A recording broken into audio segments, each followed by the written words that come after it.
Senhor Jesus, Senhor Jesus, Tu és o meu Salvador, Tu és o meu Salvador. Não há outro, não há ninguém que possa me salvar.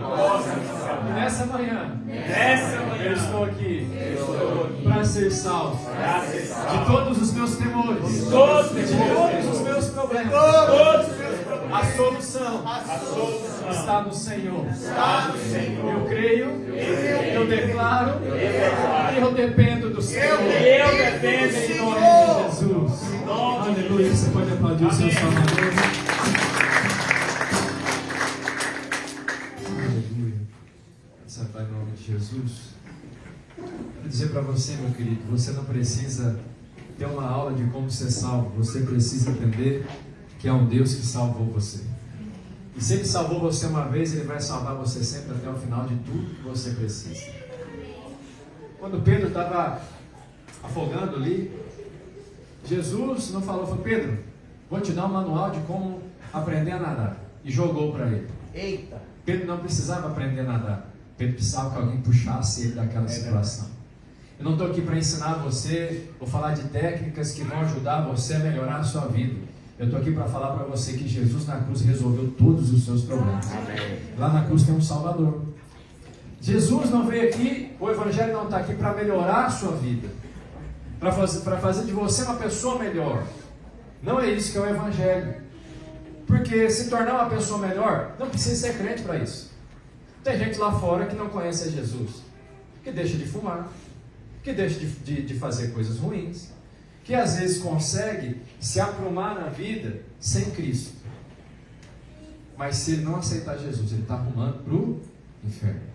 O Evangelho não é sobre uma vida melhor, é sobre você e eu estávamos indo para o inferno, e Jesus veio e nos salvou. Ele nos tirou do império das trevas, nos transportou para o reino da luz. Então o Evangelho não é sobre uma vida melhor, é sobre salvação, amém, irmãos? Amém. O que era impossível ao homem é possível para Deus. O homem nunca alcançaria o céu. Deus desceu do céu, deixou a tua glória, morreu aqui no nosso lugar, ressuscitou, e quando nós cremos, nós morremos e ressuscitamos com Ele.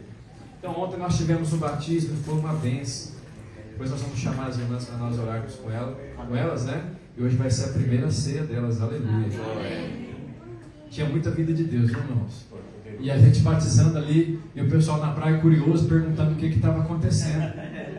E a mulher ali, uma senhora, fala, nossa, mas foi muito bonito, foi muito lindo. Mal sabe ela que era a presença de Deus tocando no coração dela. Eu gostei de fazer batismos na praia, vou fazer muitos batismos na praia. Vamos fazer com a praia cheia, para todo mundo ver. Ô, irmãos, que poderoso. Em dezembro nós vamos ter mais um batismo na praia. Aleluia. Irmãos, Deus salvou você uma vez, Deus vai salvar você sim. Amém, amém. Quantas vezes for necessário, se você for salvo, Ele vai te salvar. E essa palavra vai falar um pouco disso, o nome dessa palavra é a quarta vigília. Amém? A vigília da noite é dividida em 4 vigílias. A primeira das 6, das 18, às 21, depois das 21 à meia-noite, e depois da meia-noite às 3, e a quarta vigília e última é das 3 às 6 da manhã. E esse episódio aconteceu, e nós vamos falar de alguns princípios aqui que você vai compreender, e às vezes você vai enxergar algo da sua vida aí. Eu já queria ir para o texto, para mim Marcos 6, 45 ao 52. 45 ao 52. Aleluia. Eu tinha um copo d'água por aí. Se eu quiser encher, por favor. Aleluia. Vamos seguir aqui então. Logo a seguir, compeliu Jesus, os seus discípulos, a embarcar e passar adiante para o outro lado. Fala assim comigo. Jesus mandou. Os discípulos passarem para o outro lado. Esse compelir era Jesus falando, vamos embora, vai, entra no barco e atravessa para o lado de lá. Eles estavam indo para o outro lado. Já vou falar o contexto disso aqui. Quem que mandou eles para o outro lado? Eles foram debaixo do que eles estavam sentindo ou foram debaixo de uma palavra de Jesus? Então eles estavam andando em obediência, sim ou não? Sim. Então aqui Jesus ele deu uma direção, Jesus ele deu uma palavra. Jesus deu uma direção, uma palavra para você nesses dias? Sim ou não? Sim. Antes debaixo dessa palavra. Então Jesus deu uma palavra para os discípulos e falou, olha, embarca, vai na frente para o outro lado. Então aqui eles estão fazendo aquilo que Jesus mandou. E quando você faz algo que Jesus mandou você fazer, coisas acontecem. Então Jesus falou, fora, entra no barco, passa para o outro lado. Então todo mundo aqui nós vamos partir do princípio que os discípulos estavam andando debaixo de uma palavra de Jesus. Amém, irmãos? Amém. Passar adiante para o outro lado, a Betsaida. Enquanto ele despedia as multidões, Jesus não foi junto no barco. Tendo-os despedido, subiu ao monte para orar. O que Jesus estava fazendo, irmãos? Orando. E eu acho que ele estava orando, intercedendo pelos seus discípulos. A palavra de Deus diz que Jesus é o nosso intercessor. Ele está orando, intercedendo por você nesse momento. Amém. É incrível, irmãos. Ontem um amigo meu, pastor lá de Braga, o pastor Rafael, me ligou e falou assim, Deus mandou orar e jejuar por você 21 dias. Deus levanta intercessores para orar por você e você nem sabe. Deus manda. Ele não só intercede, mas Ele manda a gente orar por você. Eu fiquei assim, meu Deus, ele chegou e falou, olha, fala para mim todos os seus alvos, que Deus mandou orar por todos os seus alvos. Amém. Ele é um homem de Deus cheio do Espírito Santo. Batista conhece, muitos alguns irmãos conhecem. Ele me ligou assim do nada e falou, Deus mandou fazer isso. Também, então também eu vou orar por você. Depois você fala os seus alvos que eu vou orar também. Mas foi algo assim interessante, porque Jesus está sempre intercedendo por você. Então Jesus subiu ao monte para orar. Ao cair da tarde estava o barco no meio do mar. Entenda que o mar aqui é o mar da Galileia, não é um mar, é um lago muito grande, chamado de mar. Ele estava ali, no meio do mar, e ele, Jesus, sozinho em terra, vendo-os em dificuldade. Está aí? Sim. Fala assim comigo, Jesus estava vendo. Ele estava passando por dificuldades. E Jesus estava vendo. Eu não sei que luta você tem passado, mas Jesus está vendo. Às vezes nós temos a impressão, Deus, cadê o Senhor? O Senhor não está vendo o que está acontecendo. Nós temos a sensação de abandono, temos uma sensação de não sermos amados, mas não viva pelas sensações, viu, irmão? Viva pela palavra de Deus. Então você vai ter que escolher, muitas vezes, entre aquilo que você está sentindo e aquilo que a palavra está dizendo. Jesus está vendo o que você está passando hoje. Ele está vendo. E olha que coisa interessante. Vendo-os em dificuldade. Então Jesus estava vendo, Jesus estava no alto do monte, e lá do monte onde Jesus estava vendo tudo o que estava acontecendo, e a vista dele era privilegiada, ele tinha uma visão ampla. Muitas vezes nós só enxergamos o que está na nossa frente. Deus, ele enxerga todas as coisas. Ele está vendo o começo, ele está vendo o meio, ele está vendo o final de todas as coisas. Amém. Porque ele tem uma visão de cima. Lembra, nós estávamos compartilhando algo interessante sobre a palavra de domingo na célula, e um dos irmãos estava falando, né? Quando o povo de Deus olhava para o gigante, como é que eles olhavam? Eles olhavam assim ou eles olhavam assim para cima? Porque o gigante era maior do que eles, sim ou não? Sim. Mas quando Deus olhava para o gigante, que tamanho que era o gigante? Microscópico. E aí, os nossos olhos, a nossa atenção deve estar focada no gigante ou em Deus? Em Deus. No Senhor. E quando você foca e alinha sua visão com o Senhor, você vai enxergar como Ele enxerga. E o gigante também para você vai ser algo pequeno. Então, Jesus tinha uma visão privilegiada. Ele estava vendo eles na dificuldade, a remar, porque o vento lhes era contrário. Fala assim comigo: o vento era contrário. Espera aí. Lembra que eles estavam obedecendo a palavra de Jesus? O que aconteceu? O vento ficou contrário. Quando você está seguindo a palavra de Jesus, muitas vezes o vento vai ficar contrário. Olha que coisa interessante. Vento contrário. Por volta da quarta vigília da noite. Fala comigo, quarta vigília da noite. Eita, o dia está quase raiando, hein? Choro pode durar uma noite, mas a alegria vem pela manhã. Amém.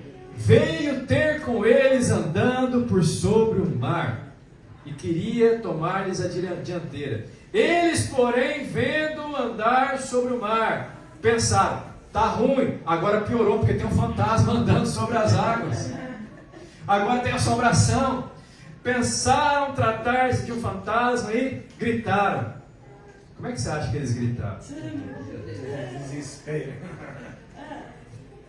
Pois todos ficaram aterrados. Você sabe o que é aterrado? Aterrorizado, com medo, batedeira no coração, suadeira na mão.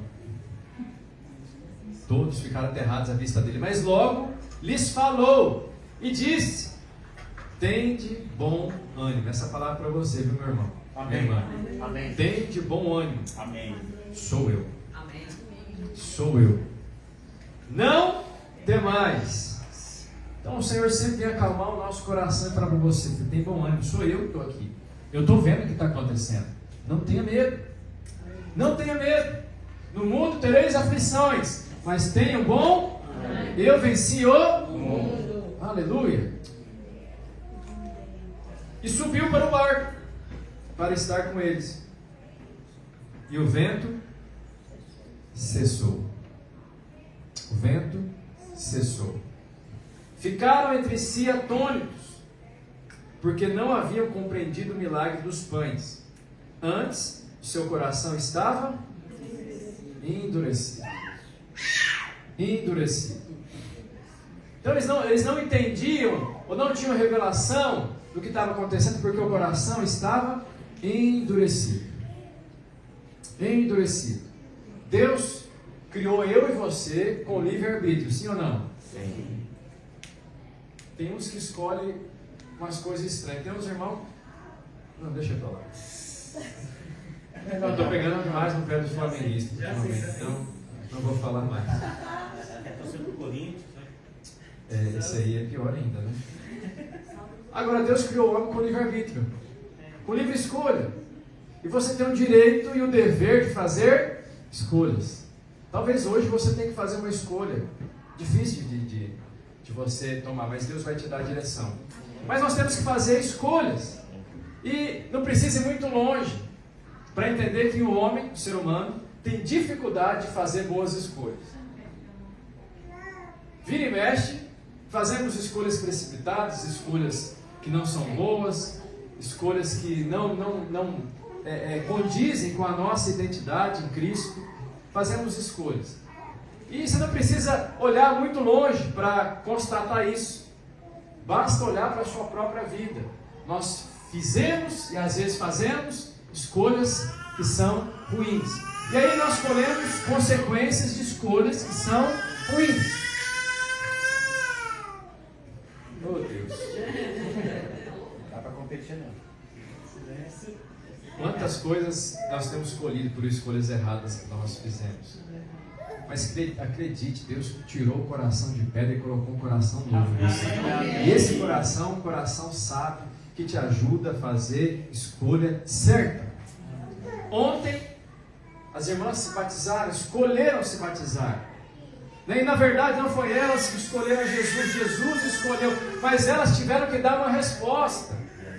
Sabe, ao longo da minha caminhada cristã, faz 13 anos que eu me batizei agora, no dia 7 de julho. A coisa que eu mais escuto as pessoas falando: pastor, eu não estou preparado ou pronto para batizar. O que está implícito nessa fala? Jesus, fica aí, eu vou me consertar sozinho, vou melhorar, e quando eu melhorar, aí sim eu vou batizar, vou estar pronto. Pergunto para você, alguém está pronto para se batizar? Ninguém. Alguém é salvo por se comportar bem? Não. Você é salvo pela fé, pela graça, mediante a fé. O batismo é a mesma coisa. Você é salvo, você se batiza agora pela graça. O dia que você decidir se ficar pronto, o que você está falando? Foi Jesus, fica aí, eu resolvo.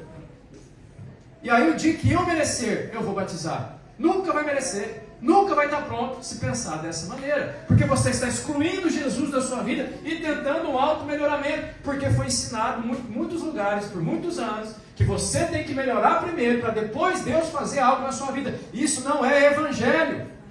Isso é evangelho, é eu no centro, é eu tenho que fazer, eu tenho que melhorar, e depois que eu melhorar, porque eu tenho que dar uma ajuda para Jesus, porque a obra dele não foi perfeita, então eu tenho que ajudá-lo nesse processo, e aí eu vou ajudar e falar: Jesus, te ajudei, agora eu estou pronto. Faz sentido isso, irmãos? O intuito é o seguinte, é você entender que a vida cristã é uma vida de colaboração. O Espírito Santo é o nosso ajudador, o Paracletos, o Consolador. Fala assim comigo: o Espírito Santo é o ajudador. É o ajudador. Então eu trabalho em conjunto. Eu trabalho junto com Ele. Então eu não estou nunca preparado para nada. Eu vou com Ele e Ele me prepara, e Ele me justifica, e Ele me conduz, e Ele me leva, e Ele faz na minha vida. E eu preciso dEle. Agora, se eu quiser fazer algo sem precisar dEle, isso não é evangelho. Então as pessoas têm que entender o seguinte: ninguém está pronto para se batizar por si próprio. Porque o batismo é você declarar sua insuficiência, de você conseguir andar sozinho. É você falar: Deus, eu não consigo andar sozinho, eu preciso do Senhor, me ajuda. E aí você fala: eu estou pronto porque eu estou pronto para ser ajudado pelo Senhor e ser conduzido por Ele. Você vai falar isso publicamente.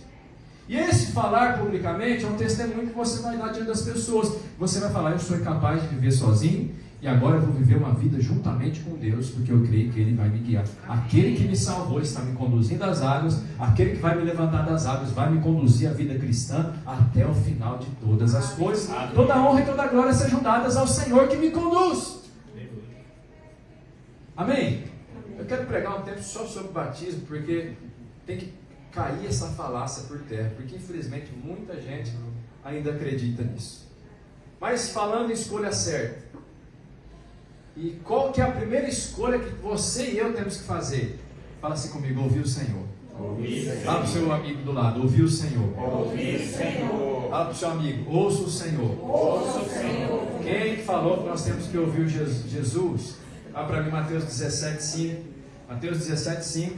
O Pai vai falar algo interessante. Estava ali Jesus, Pedro, Tiago e João no barquinho, estava no monte.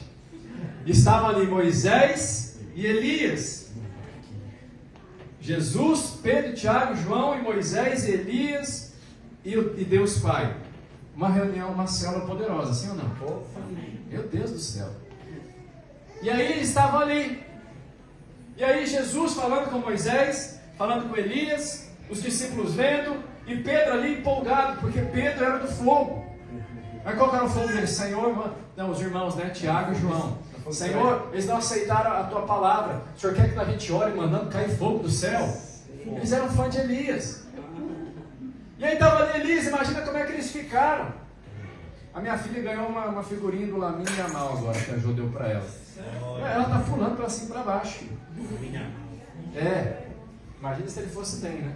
Agora, imagina ali, você está vendo aquela pessoa, Elias estava ali.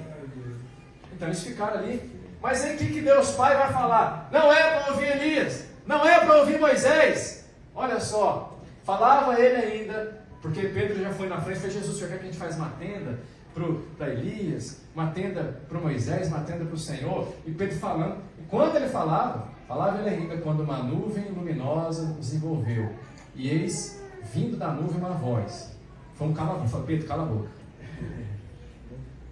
Este é o meu filho, amado, em quem me compraste. A ele ouvi. Não é para ouvir Moisés, não é para ouvir Elias, é para ouvir Jesus Cristo. Amém. É para ouvir a palavra da graça, não é para ouvir a palavra da lei e da condenação. Então, ouvir Jesus é colocar a palavra dele acima das circunstâncias, amém, acima das coisas. Ele disse que ele tem cuidado de nós. 1 Pedro 5,7, coloca lá para mim. A palavra de Deus diz: ele tem cuidado de nós. Ele tem cuidado de nós, lançando sobre ele as nossas ansiedades. 1 Pedro 5,7. 1 Pedro 5,7 vai falar isso. Aleluia, tem alguém aí? Os irmãos estão no treinamento. Aprendendo. Aí. Vocês têm paciência com eles, viu, irmão? Não precisa desculpar não, está no treinamento, não faz mal. Lançando sobre ele toda a vossa. Por que você vai lançar ansiedade sobre ele? Quantos creem nisso? Amém. Jesus, o Senhor não está vendo o que eu estou passando aqui? Lançando sobre ele a vossa. Porque ele, quem que está cuidando de você?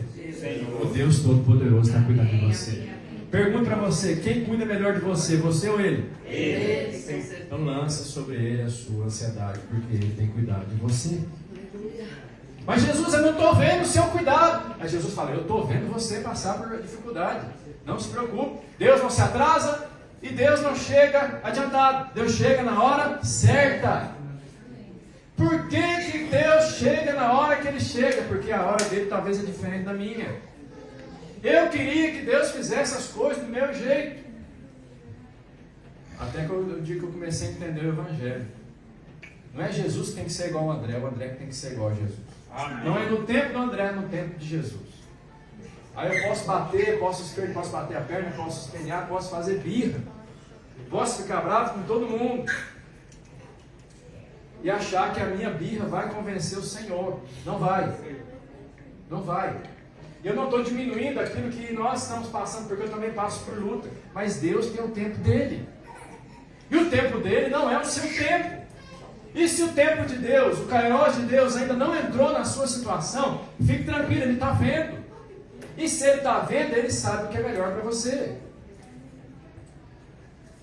Aleluia.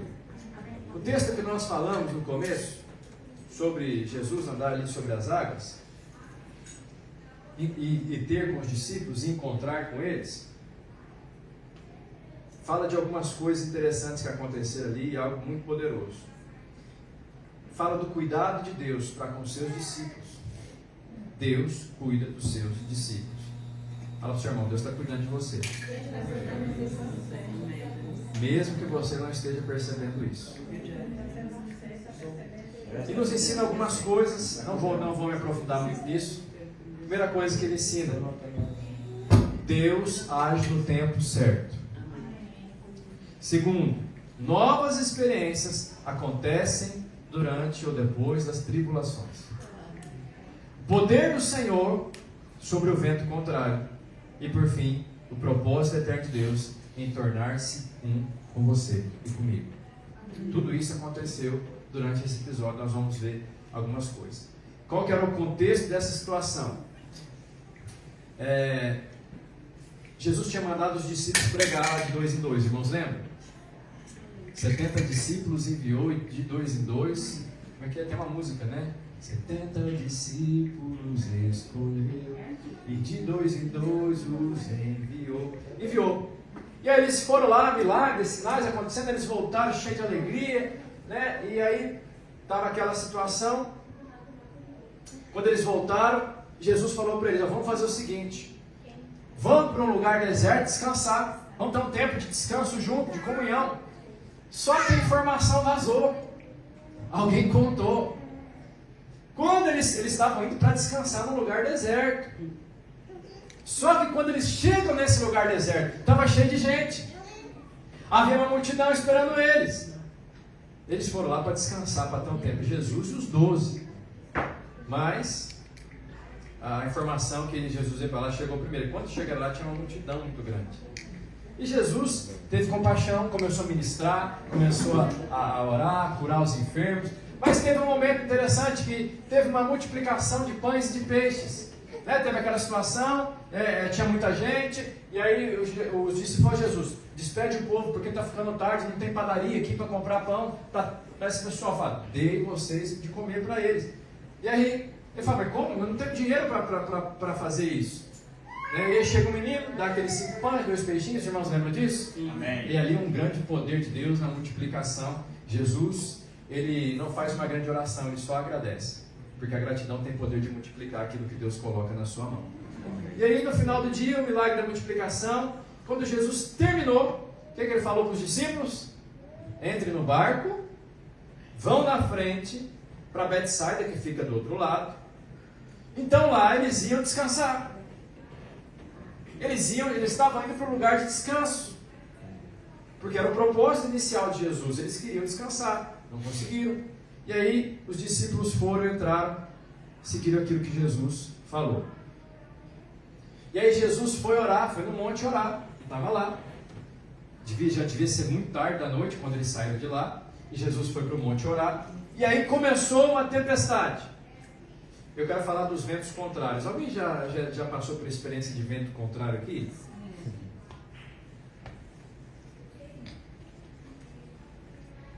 Ou é só eu? Sim. Só eu e a Aline. Vento contrário. Então Jesus estava lá orando e ventos contrários começam. Você tem que ter uma coisa na sua mente, entender algo, que o diabo, o mundo e a sua carne nunca vão apoiar a palavra de Deus que foi liberada sobre a sua vida. Eles vão ser contrários. Sempre que Deus tem algo para você, tem uma palavra para você, a palavra de Jesus para você, o diabo, a carne e o mundo vão fazer oposição àquela palavra. Não ache que o mundo é a favor do que Jesus tem para nós, ele é contra. E esses dias eu vi até um canal de televisão muito famoso do Brasil, o maior do Brasil, um dos maiores do mundo, você sabe que é a Rede Globo, fazendo lá eles sempre são a favor daquelas coisas malignas, e começaram a fazer chacota com aquilo que era maligno, que eles mesmos implantaram. E às vezes eles tentam, dar uma maquiada, coloca lá um pastor, alguém, algum evento, tal. O mundo nunca vai ser a favor do Evangelho. O mundo vai sempre se opor ao Evangelho. Se você se posicionar pelo Evangelho, você é inimigo do mundo. Você é um alvo, você está com um alvo nas suas costas, enorme. Graças a Deus que o Senhor, que maior é aquele que está em você do que aquele que está no mundo. Mas esses 3 inimigos, fala assim comigo: o diabo, o mundo e a minha carne jamais vão apoiar a palavra de Deus. Amém, irmãos? Isso tem que ficar claro para você. Quando Jesus tem uma palavra, tem uma direção para você, esses 3 inimigos vão se opor. A sua carne é aquela que está com você, não é o seu patrão, não é o seu cônjuge, não é os seus filhos, não é o seu amigo que vai se opor simplesmente, pode ser usado, mas o pior é a sua carne. A sua carne é o pior inimigo que você tem, porque está ali com você todo dia. Infelizmente a carne não converte. A minha carne é igual a carne do Hitler, do Bin Laden, de qualquer cara que tem por aí. Se eu deixar fluir esse lado da carne, mesmo sendo filho de Deus, irmãos, posso fazer coisas terríveis. Aí o que a palavra de Deus fala, né? O Espírito Santo fala através de Paulo: não vos embriagueis com vinho. Você já viu alguém embriagado? A pessoa embriagada, ela é distraída. Você pode roubar ela facilmente. Né? Há muitos casos que eu tenho ouvido falar aqui de abuso de mulheres que estavam embriagadas. O cara do Uber, esses dias, semana passada, violou uma moça. Estava voltando de uma festa. Porque a pessoa, quando ela está embriagada, ela está distraída, ela está vulnerável. E a palavra de Deus diz: não vos embriagueis. E aí as pessoas falam: não pode tomar vinho. Não é questão do vinho. Embriaguez é qualquer coisa que tira o controle de você e deixa você distraído e vulnerável. Não é só bebida. Porque as pessoas falam: não pode beber.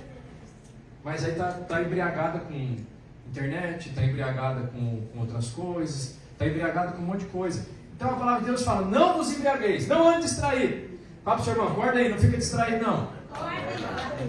Não se embriaga com as coisas desse mundo, no qual há dissolução. Você sabe o que é dissolução?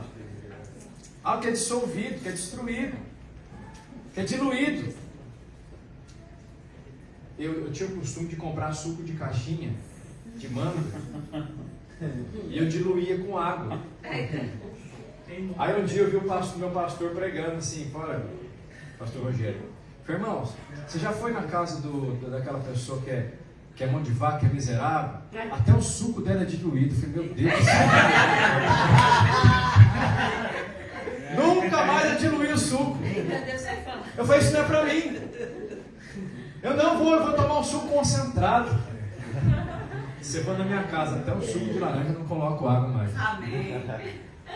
Vamos fazer careta. Irmão, pelo amor de Deus, que paulada foi essa? Mas algo diluído, ele perde a força.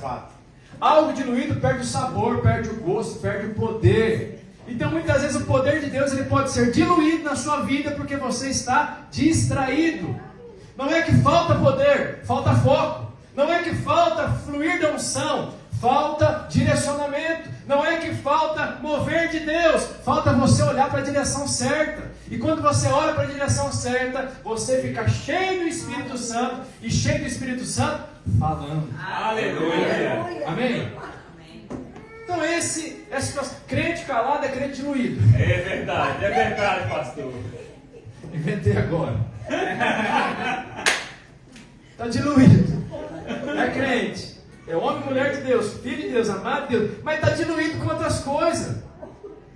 Aí dissolve o poder. Eu não estou sentindo, eu não estou vendo o poder de Deus acontecer. Se encha do Espírito Santo de Deus falando entre vós, Amém. Com salmos, cânticos espirituais, submetendo uns aos outros. Quem é diluído não consegue submeter. Tem dificuldade de submissão. A palavra submissão é algo terrível para muitas pessoas, porque acham que submissão é uma posição de humilhação, simplesmente deve ser um capacho, alguém que pisa em cima. Se submeter, você se colocar debaixo você reconhecer para ter uma autoridade aqui: eu vou colaborar, eu vou estar junto, vou estar debaixo da mesma missão. Não é aceitar tudo cegamente. Até porque quando uma autoridade dá uma opinião, a opinião é dela. Você pode aceitar ou não. Mas quando fala da palavra de Deus, aí é outra coisa. É a palavra do Senhor. Mas é estar debaixo da mesma missão. E você só consegue fazer isso se você estiver cheio do Espírito Santo de Deus. Na palavra de Deus, Jesus, naquele momento, disse aos seus discípulos: vão para o outro lado para descansar. Então entre você e o descanso, às vezes vai ter um vento contrário, mas é necessário vencer o vento contrário, para você chegar do outro lado e descansar. Irmãos, eu acompanhei a Roberlane, os outros irmãos não conseguiam acompanhar tanto de perto, era mais batista, estava ali acompanhando. Muitos iriam se batizar, poucos chegaram lá, atravessaram o mar. Por quê? E não condene esses irmãos, porque tem uma guerra espiritual. Tem vento contrário. É difícil. A Roberlane sabe quanto foi difícil chegar lá ontem. Eu me batizei, eu não sei o seu batismo, meu batismo foi difícil chegar lá. Por quê? Porque é uma palavra de Jesus. Jesus falou: olha, a todo aquele que crê será batizado. Você tem que, o batismo faz parte, o batismo não salva. mas ele é uma confirmação, um selo da sua salvação. É um ato exterior de algo que aconteceu dentro de você. Então todo aquele que é salvo, ele pede o batismo. É natural. Só que eu vou falar para você, irmãos, entre você chegar nesse lugar de descanso chamado batismo, tem um mar e tem vento contrário. Tem vento contrário. E muitos irmãos não conseguiram, mas glória a Deus que as irmãs conseguiram. Foi poderoso. Ô irmãos, eu estava lá na praia com as irmãs ali orando antes do batismo, eu senti tanta presença de Deus. Eu falei, Senhor, foi o batismo que eu mais senti presença de Deus. Amém. Os batismos são poderosos, mas esse foi algo especial. Porque tinha unção, tinha presença de Deus naquele lugar, tinha descanso. Mas para chegar lá teve que vencer o vento contrário. Então a Bíblia fala que o vento era contrário à direção que Jesus havia dado. Antes de Jesus dar uma direção, não tinha vento contrário. Mas quando Jesus deu a direção, o vento se tornou um vento contrário. Sempre o vento vai ser contrário à direção que Jesus te dá. Nós estamos na contramão desse mundo. O vento resistia aos discípulos que estavam debaixo de uma palavra de Jesus. Isso acontece. Sempre será assim por parte do vento. Não tenha dúvida que o vento representa o diabo, o mundo e a nossa carne. Eles são sempre contrários à palavra do Senhor. O diabo vai resistir o seu casamento, vai resistir seus filhos, vai resistir a sua saúde, vai resistir o seu chamado e por aí vai. Porque são coisas que Jesus te deu. E ele pode resistir, mas jamais terá vitória sobre você. Porque você já é mais que vencedor em Cristo Jesus. Olha que coisa poderosa. Romanos 8, 31. Romanos 8, versículo 31.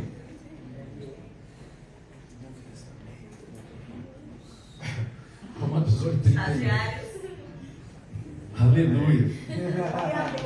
Vamos ler junto? 3. 1, 2, 3. Que diremos, pois, à vista dessas coisas? Se Deus é por nós, quem será contra nós? Diga aleluia.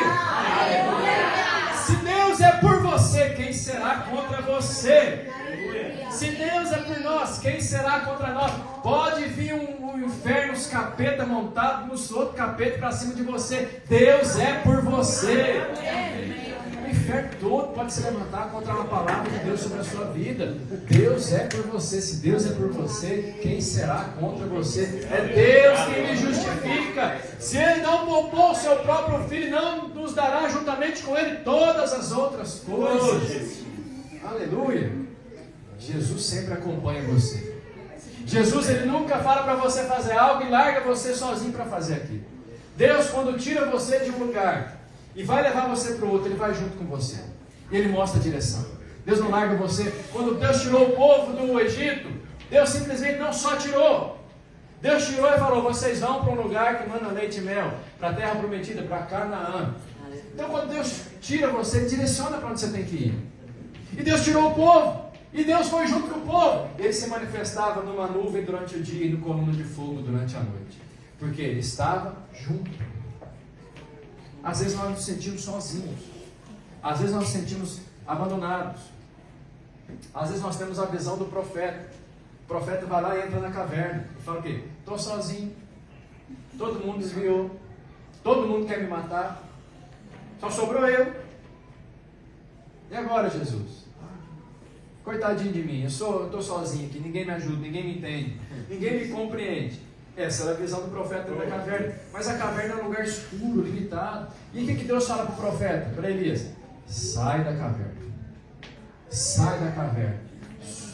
E a visão de Deus não é a visão de caverna, é a visão de monte. Quando você está no monte, você tem uma visão ampla das coisas, você consegue enxergar com clareza a realidade. E aí Deus fala o seguinte: fica tranquilo, você não está sozinho não. Tem 7.000 que eu guardei lá e está lá. E outra coisa, que aí é por minha conta, comentário bíblico do André. Você está falando que o povo está desviado? Você acabou de fazer cair fogo do céu, o povo se voltou para Deus falando só o Senhor é Deus. Ninguém abandonou, todo mundo retornou. Olha só o que ele estava pensando. E não é todo mundo que quer te matar, não. É só uma endemoniada que quer matar você, a Jezabel. E eu já decretei o final dela. Ela vai morrer, vai ser lambido o sangue dela pelos cachorros. E foi o que aconteceu. Ela morreu. E Elias? Elias foi levado pelo Senhor. Nós somos a geração de Elias que vai ser levado pelo Senhor. Só não podemos ficar dentro da caverna. Temos que sair da caverna e ir para o monte. Para o monte, quando você olha, enxerga de maneira ampla. E você fala. E quando você fala, a sua voz ecoa. E as pessoas escutam. Na caverna ninguém escuta o que você tem para falar. Então o profeta não pode ficar dentro da caverna. Deus chamou para ser profeta nessa geração. Então, Jesus, o que Jesus fez depois que libera a palavra? O que Jesus faz depois que ele libera a palavra para você? Ele acompanha você. Ele está presente em todo o tempo. Ele não te abandona. Creia nisso, viu, irmão? Amém. Deus te dá uma palavra, Ele não te deixa sozinho. Então, nesse episódio, a gente vai ver algumas coisas. E tinha duas visões que estavam acontecendo. Duas visões, fala comigo, duas visões. A gente vai entender que no reino de Deus não pode ter duas visões. Qual que era a primeira visão? Dentro do barco. Era a visão dos discípulos. Qual que era a outra visão? A visão de monte, que era a visão de Jesus. Os discípulos talvez estavam pensando que Jesus abandonou eles. Por quê? Porque Jesus deu a palavra, mas Jesus tinha sumido da vista deles. Eles não estavam vendo Jesus, mas Jesus estava vendo eles. Às vezes, aparentemente, Jesus some da nossa vista, mas nós nunca sumimos da vista de Jesus. A palavra de Deus diz que os olhos do Senhor passam por toda a terra. Ele enxerga todas as coisas. Agora eles estavam com dificuldade, Jesus não aparecia. Ô Senhor, cadê o Senhor? Estou passando luta, estou passando dificuldade, o Senhor não aparece. Quem já passou por isso? Essa era a visão dos discípulos. Mas lá no monte, Jesus acompanhava tudo que estava acontecendo. E aí Jesus foi na direção deles para ajudá-los. E quando é que Jesus resolveu ir até eles?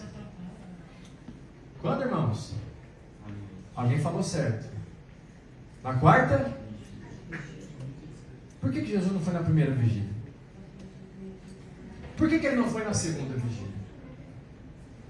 Por que na última vigília? Porque Deus sabe o momento certo de agir. Ele sabe o momento certo de fazer as coisas acontecer. Jesus agiu na quarta vigília, mas ele estava acompanhando tudo desde o começo. Desde o começo, ele estava vendo tudo que estava acontecendo. Mas o momento dele agir era o momento da quarta vigília. E eu quero falar do tempo perfeito do Senhor, já estou acabando. Jesus, como é que Jesus foi ao auxílio dos discípulos? Andando sobre As águas. As águas estavam calmas ou estavam turbulentas? Turbulenta. Então Jesus agora faz algo que os discípulos ainda nunca tinham visto. Ele estava andando sobre água turbulenta. E quando Jesus chegou ali perto, o que eles pensaram que Jesus era? Fantasma. Às vezes está turbulento, parece que as coisas pioram, em vez de vir Jesus, vem um fantasma. Eles clamando, Jesus, vem, nos acorde. Aí chega um fantasma. Mas não era, eles estavam com a visão equivocada. O Senhor tem um tempo certo de agir e Ele fará coisas novas que vão surpreender você. Amém. Fique na expectativa de ser surpreendido pelo Senhor. Coisas que você não está acostumado a ver, que você ainda não viveu, Deus vai fazer acontecer na sua vida. Amém. O Senhor quer. E a palavra diz que aquele ao vencedor darei de comer de maná escondido. Há uma nova comida do Senhor para você. Há uma nova revelação. Vai explodir no seu coração nesses dias. E Ele é aquele que dá a chave de Davi. A chave de Davi que abre portas. E a porta que Deus abriu ninguém pode fechar. E a porta que Deus fechou ninguém pode abrir. Aleluia.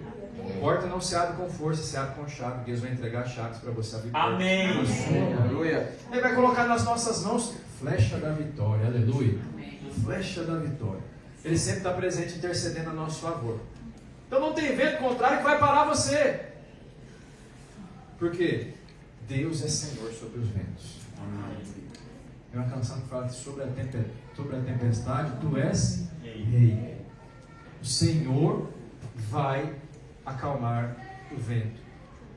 E você vai andar com Ele sobre as águas também, em nome de Jesus. Ele fez isso com aqueles discípulos, Ele vai fazer com você também. Então somente creio. Fala para o seu irmão, tão somente creio. Tão somente creio. Algo novo aconteceu na vida de Pedro. Você pode falar o que quiser de Pedro, mas qual foi o único discípulo que andou sobre as águas? Pedro. Foi Pedro. Pedro. Pedro andou sobre as águas. Ele talvez nunca imaginou que um dia ia fazer isso. Talvez você vai experimentar de coisas que você nunca imaginou na sua vida. Não sei se você vai andar sobre as águas igual Pedro andou, literalmente. Mas talvez, Ô Senhor. Acho que falta fé. Pois é. Tem para uns é mais fácil andar sobre as águas do que os outros, né? Verdade.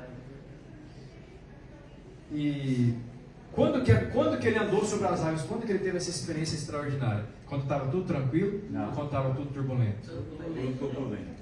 Se você está passando por tribulação, você vai ter uma grande experiência. Amém. Esses dias. Então o vento contrário aconteceu porque eles estavam fazendo aquilo que Jesus disse para eles fazerem. Pedro andou sobre uma palavra de Jesus e cada passo que ele deu em obediência e na direção de Jesus. Na direção de Jesus. E assim vai ser conosco. Porque a gente ouve a palavra de Deus, abraça a palavra de Deus, anda na palavra de Deus, o vento vai ser contrário. Irmão, se não tem vento contrário na sua vida, para e repensa um pouco a sua vida, tem algo estranho. Sempre que você posicionar no propósito de Deus, vai ter resistência e oposição. Se não tem, avalia, ora ao Senhor. Não estou falando para você pedir para Deus mandar tribulação. Mas quando você posiciona na palavra de Deus, vento contrário se levanta. Mas nós não retrocedemos, amém, irmãos? Amém. E nós avançamos. Amém. O Senhor vai te levar a coisas maiores do que você está acostumado a viver na sua vida cristã. Deus vai agitar as águas da sua vida. Amém. Não é algo ruim, é algo bom. Se prepare, viu? Se prepare, porque Deus vai fazer algo poderoso na sua vida e vai ser rápido. Amém. Enfrente o vento contrário na certeza de que Deus está agindo a seu favor. Deus não é contra você, Deus é por você. Espere coisas novas da parte do Senhor. Espere coisas extraordinárias da parte de Deus. Porque Ele é Senhor sobre todas as coisas e Ele é Senhor sobre a luta que você está passando hoje. Ele é o Senhor. Jesus subiu no barco. Pode vir aqui, Tom, por favor. E antes de Jesus subir no barco, tinham duas visões. Lembra das visões? A visão dos discípulos no barco e a visão de Jesus no monte. Quantos se lembram disso? Amém. Mas agora Jesus não está mais no monte. Jesus está onde? No barco. Está no barco. Agora com Jesus dentro do barco, significa que a visão do barco, que era uma visão natural, de medo, uma visão carnal, ela caiu por terra. E agora começa a dar lugar à visão do monte. Agora, eles estão juntos no barco. Jesus não levou eles para o monte. Jesus desceu do monte e veio para o barco. E entrou no barco. A iniciativa foi do Senhor. E agora, juntos no barco, eles estão unidos na mesma visão. E qual que é a visão que tomou conta do barco? A visão do monte. Não é mais uma visão de medo. Não é mais uma visão limitada. Agora é uma visão de fé. Jesus quer entrar no barco da sua vida e te dar uma visão de fé. Alinhar a sua visão hoje. A sua visão hoje vai ser alinhada com a visão do Senhor. Você vai deixar de enxergar as coisas de maneira natural e vai enxergar o sobrenatural de Deus na sua vida. Vai enxergar de maneira sobrenatural. A visão de Jesus vai alinhar com a sua visão. Deus vai alinhar hoje a sua visão e vai dar para você visão de monte, visão de águia. Em outras palavras, agora os discípulos começaram a enxergar como Jesus enxergava. Não tinha duas visões de reino, e só havia uma agora. E o vento cessou. Tudo isso aconteceu para que Jesus e os seus discípulos pudessem ter uma só visão, um só pensamento, um só sentimento, uma só vontade. Isso se chama unidade. Aqueles ventos produziram então unidade. Agora eles começaram a ver como Jesus vê, sentir como Jesus sente e ter a vontade que Jesus tem. E é isso que Deus quer fazer na nossa vida hoje. Alinhar os nossos pensamentos, sentimentos e vontade com os pensamentos, sentimentos e vontade de Deus. Aleluia. Unidade comigo, unidade com você. Deus deseja isso de nós. Se as tribulações que você está passando produzirem isso, glória a Deus. Aleluia. Louvado seja o nome do Senhor. Amém? Vamos ficar de pé em nome de Jesus. Quarta vigília. Talvez você está na quarta vigília. Está na quarta mesmo. A quarta vigília é o momento que parece que as coisas vão dar tudo errado. Eu lembro que o pastor Tomás, ele comprou um apartamento lá em Faro e ele alugou por um tempo, e aí o homem deu um prazo até dia X. Os irmãos podem chamar a Glaucia, por favor, que ela já está descendo. Olha pro lado. E aí ele estava lá, e aí até dia X ele tinha que entregar o dinheiro, porque ele deu entrada, ele deu muito dinheiro de uma entrada, mas ele precisava agora ter financiamento para pagar o restante do apartamento. E estava chegando a data e o banco não liberava, e o banco recusava crédito, não dava certo, as coisas não aconteciam. Ele já tinha dado uma quantia considerável do apartamento. Eu lembro que ele falava assim: pô, estou na quarta vigília. Estou na quarta vigília, porque está chegando o dia de terminar o pagamento. Se eu não pagar até esse dia, eu vou perder tudo que eu tenho e vou ter que sair do apartamento, vou morar na rua. É uma situação fácil ou uma situação difícil? Difícil. A perspectiva natural não tinha como acontecer. Naturalmente falando, ia chegar a data, ele ia entregar o apartamento, ia perder o dinheiro investido e ia para a rua. E aí, ele chegava, quando alguém perguntava, às vezes ele ia no supermercado, comprava alguma coisa, a mulher do caixa: só isso, senhor?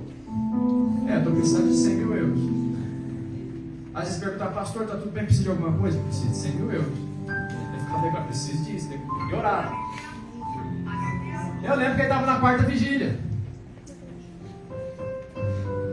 Aí acho que era sexta-feira. Na segunda-feira ele tinha que entregar o apartamento ou levar o dinheiro e consumar a compra. O cara da imobiliária ligou e falou: segunda-feira você tem que entregar o apartamento. Não vou entregar o apartamento, vou entregar para você o valor. Ele falou. A filha dele na altura trabalhava num trabalho temporário. E ela foi no banco: vou tentar.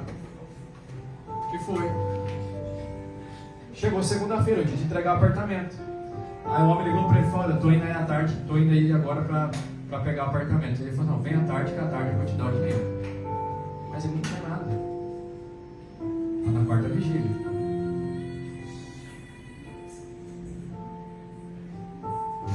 Minha irmã, preciso dar atenção aqui. Aí o homem chegou de manhã e falou: vou pegar o apartamento. Ele falou: vem à tarde eu vou dar o dinheiro. E aí de manhã, o crédito da filha dele foi aprovado. Chegou à tarde, eles foram no banco, o banco passou o dinheiro e ele continuou morando no apartamento. Hoje o apartamento é dele. Mas ele foi até a quarta vigília. Deus poderia ter agido antes, sim ou não? Sim. Mas Deus agiu nos 47 do segundo tempo. Por que o Senhor fez isso? Não sei. Mas eu sei que se Ele fez assim, é porque foi o tempo perfeito de Deus. Aleluia. Eu quero orar com você nessa manhã. Feche os seus olhos. Pai, em nome de Jesus, eu declaro hoje um alinhamento de visão, um alinhamento de sentimento, de vontade, de pensamento com o Senhor. O Senhor, Deus, é quem alinha todas as coisas em nome de Jesus Cristo. Deus, eu declaro agora visão alinhada com a visão de Jesus. Toda visão carnal, natural, ó Deus, toda visão limitada, eu cancelo agora em nome de Jesus e eu declaro, ó Deus, nós vamos enxergar como o Senhor enxerga, vamos pensar como o Senhor pensa, vamos agir como o Senhor age, falar como o Senhor fala, Senhor Deus, sentir o que o Senhor sente e fazer aquilo que o Senhor faz em nome de Jesus. Espírito Santo de Deus, libera agora uma unção de visão espiritual sobre nós como igreja em nome de Jesus. Nos livra, ó Deus, de olhar, ó Deus, de maneira limitada e nos leva a ter visão dos montes em nome de Jesus. Em nome de Jesus, cantar essa canção em nome de Jesus. Oh, Espírito Santo. Se o trovão e o mar fervendo vem sobre a tempestade.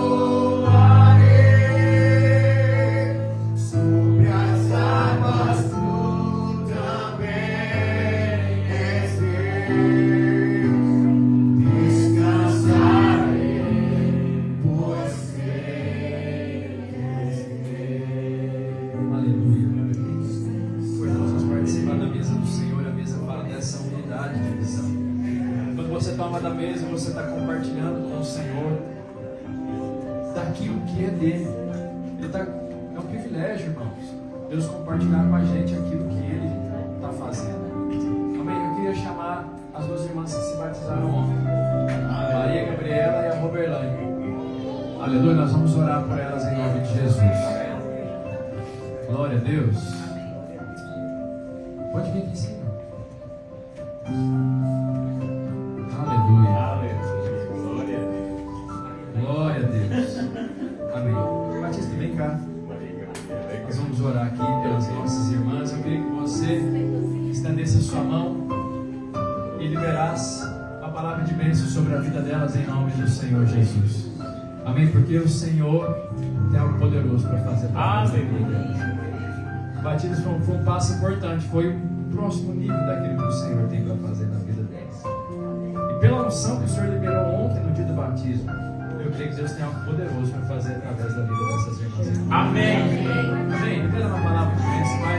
Nós abençoamos a vida dessas irmãs, a vida da Roberlane, da Maria Gabriela. Declaramos a Deus, o Senhor as chamou, as escolheu, as guardou.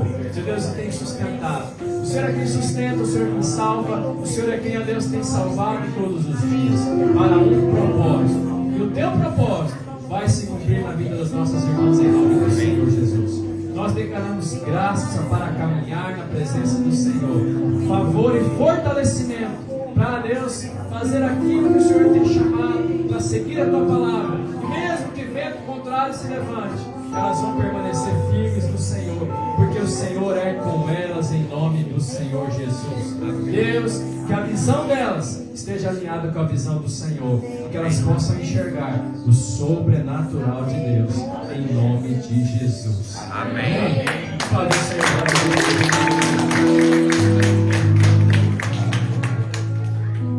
Amém. Eu preciso de dois irmãos para servir a ceia. Pode ser. Pode ir.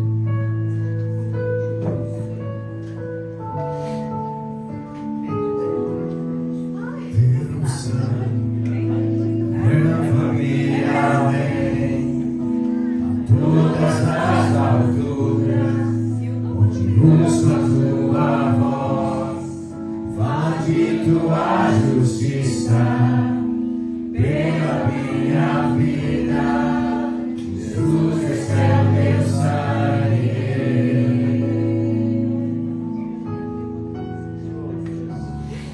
Tua cruz mostra tua graça, fala do amor do Pai, que prepara para nós o caminho para Ele, onde posso me achegar somente pelo sangue.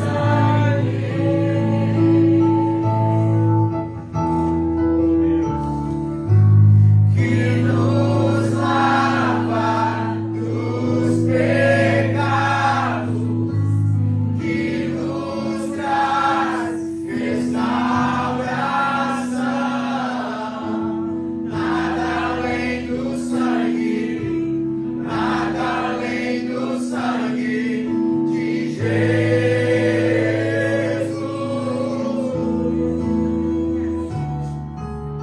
Que nos faz brancos como a neve, aceitos como amigos de Deus. Nada além do sangue, nada além do sangue de Jesus.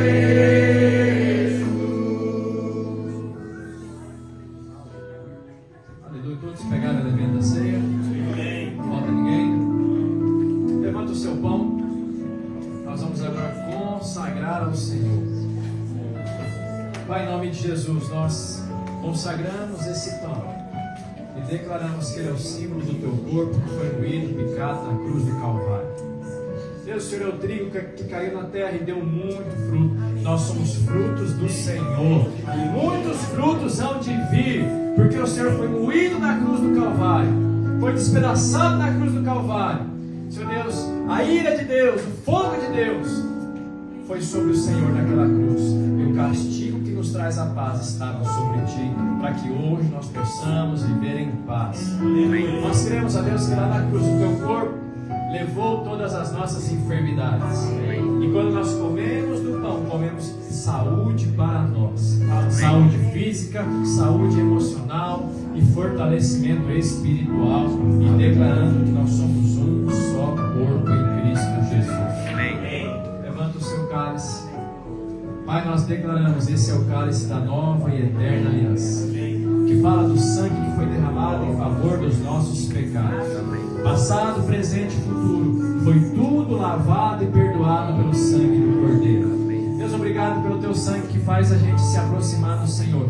Nada além do sangue. Não é pelo meu comportamento, minha obediência, minhas boas obras. É somente o sangue de Jesus que me salva, me perdoa, me aproxima e me justifica diante do Senhor. E hoje, ó Deus, livre de toda consciência do pecado, nós tomamos para a tua glória, exaltando a obra do Senhor no Calvário, que nos perdoou completamente em nome de Jesus. Amém. Pode tomar ceia com o seu irmão em nome de Jesus.